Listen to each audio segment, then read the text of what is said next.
America, a new world without limits. Even the sky could not hold back the ambitious. As the buildings grew ever higher, those with enterprise became ever richer. In 1861, there were only 3 millionaires in the United States. By 1900, there were nearly 4,000. And they needed something to spend their millions on. Titanic. Titanic was the largest man-made object that moved. It wasn't simply enormous, it was magnificent in every way. With the British Union flag flying from one side of her and the American stars and stripes at the other, the super rich and powerful had a new toy the century would never forget.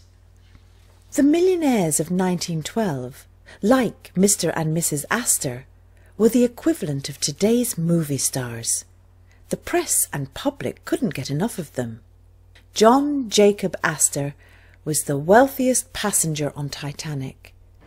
There were several other millionaires on board, and crowds gathered to catch a glimpse of them.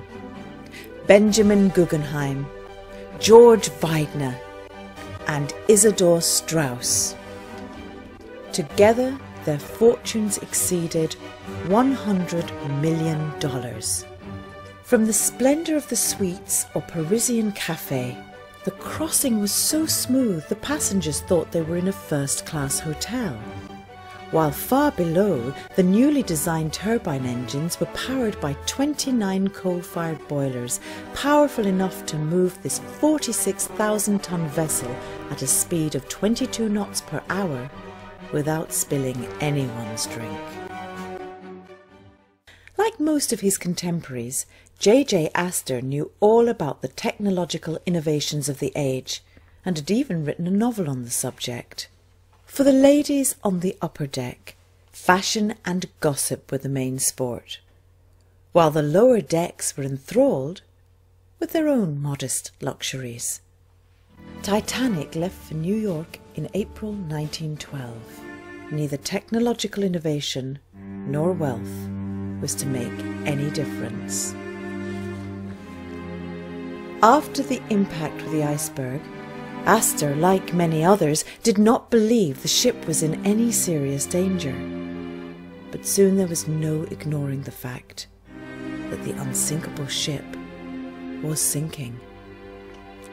Astor bade farewell to his 18-year-old bride after helping her into a lifeboat, saying he would see her in the morning. John Jacob Astor, the richest man on board Titanic, died alongside 1,500 others from all classes and all continents, all equal in death. And so the technological triumph of the new century, the epitome of Edwardian engineering, ended in tragedy.